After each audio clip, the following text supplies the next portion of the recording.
Yeah, hey there, Pirate Monkey Crew, and welcome back to the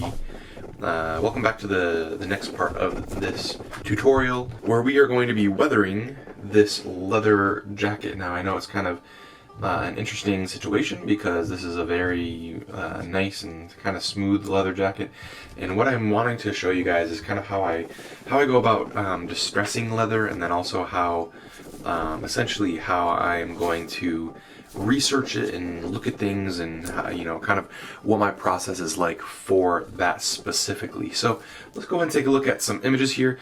I got some images of leather coats and couches and just a bunch of different stuff. So here's a leather jacket. This is really great because it kind of gives you a little bit of like the pattern. It gives you an idea about like the areas that are going to be stretched out, from flexing and from things kind of bending and buckling, at least on the upper part of his shirt.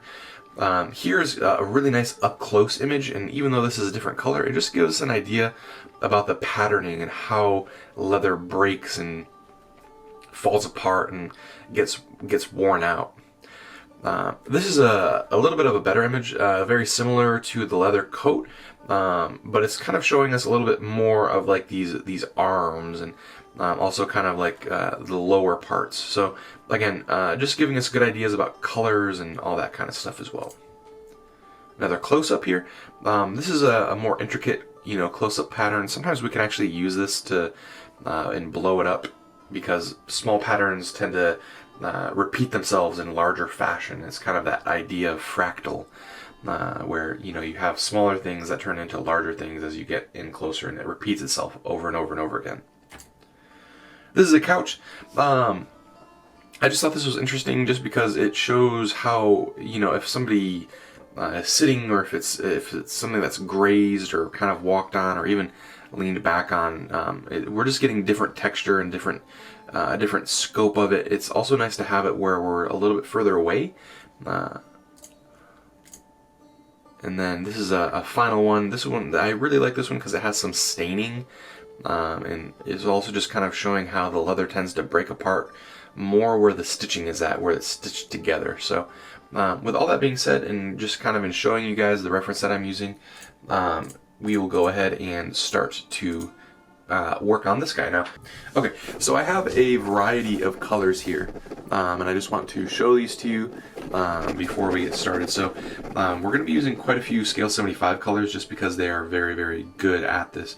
They're very matte, and that helps us replicate that texture. It gives us a textural contrast on the coat that we will be working on. So here we have Iroko, we have Sahara Yellow, and then we have, I think it's I want to say Arabic Shadow.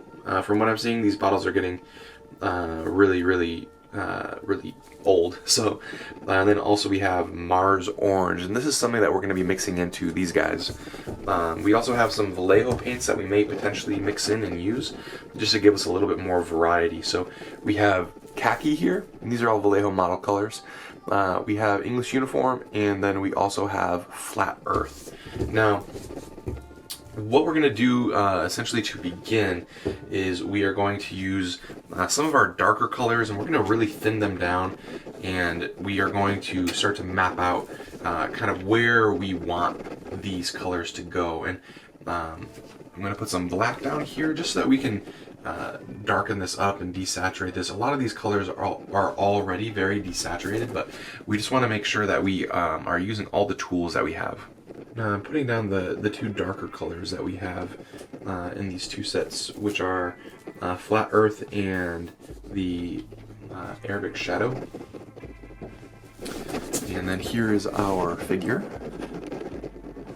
And so one thing that we can do just to start off here is we can take a look and see, where things come together, and that's all right around here. We don't know how much there actually is.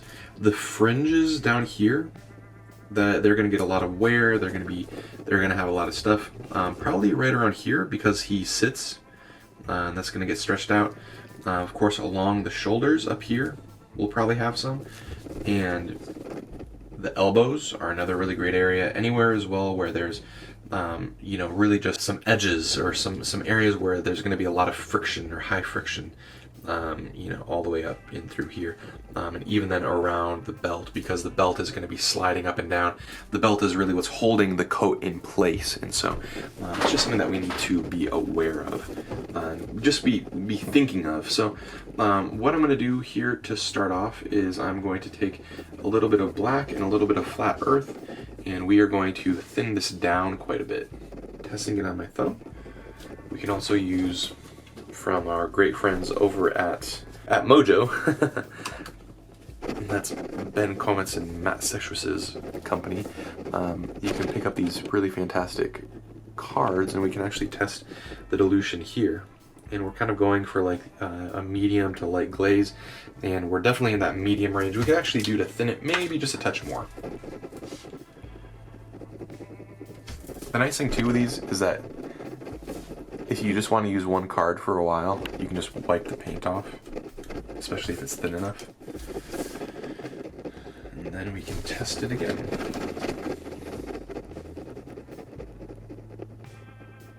Still medium, but a little bit on the lighter side. Okay, and then let's go ahead and hop to it. Now, the reason why I am glazing is that it just helps me define the area. This is a very old school way of doing it, just because it's very slow, very methodical. It's not a bad idea to start off a lot of things in a slower, more methodical method until you really get an idea about, you know, how you want to approach things, how much you want to add on, and so on and so forth. It's also going to dry much darker than how we apply it because of what's underneath, especially down here. I'm just going to put just a touch of it all along this edge. I think that it would distress, but it's going to be very, very subtle around there.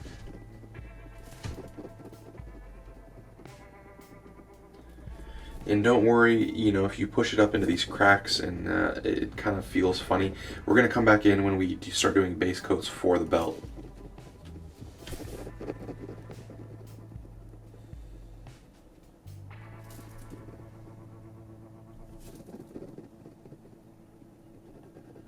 So I think you guys get the general idea. I'm going to go ahead and just continue to paint this.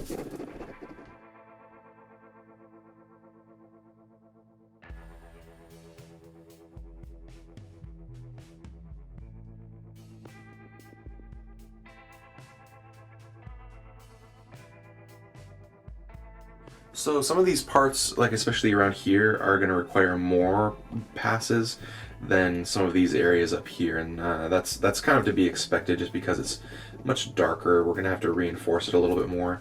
It was a creative decision that we made, you know, when we were doing that. So.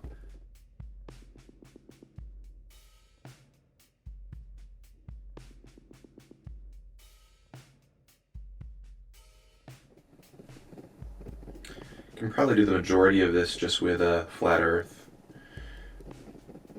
We don't want to go too crazy bright. We're just when you pick out paints for these types of things, you know, kind of like I was showing you all of those colors, we're giving ourselves like a range. We're giving ourselves options so that when we do start to hop in and tackle, you know, this type of thing, then it's working well for us. The other thing too is like on the bottom here, this can count not only as leather, but it can also count as, you know, like dirt, or just grit and grime. And so we're just giving ourselves tools. We're giving ourselves options, just because we don't want to pigeonhole ourselves in this process.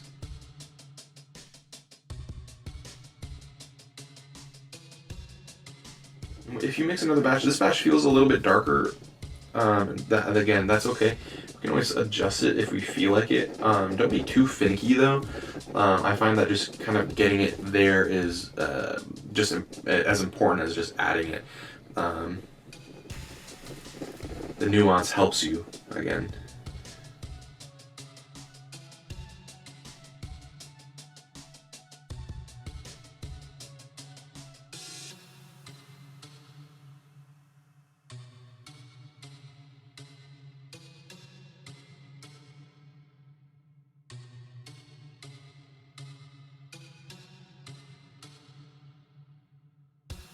A key thing too, like when you're glazing, is making sure that you're wiping off enough paint off of the brush. Like if I mark it on my thumb here, it almost doesn't look like there's anything.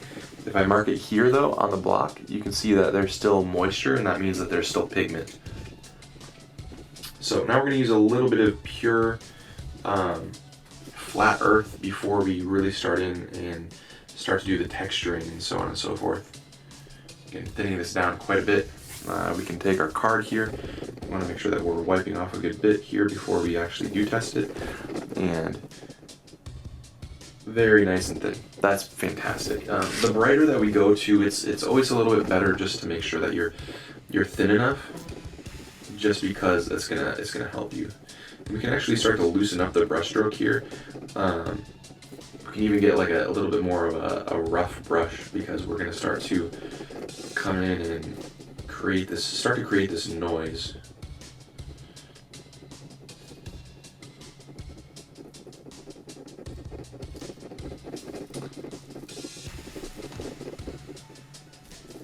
Cloaks like this are so great though, because they give us so many creative opportunities. We're probably not going to on this one, but for instance, like there's a lot of opportunity for freehand. The reason that we're not going to on this one is the bottom, like the fringe is all dirtied up.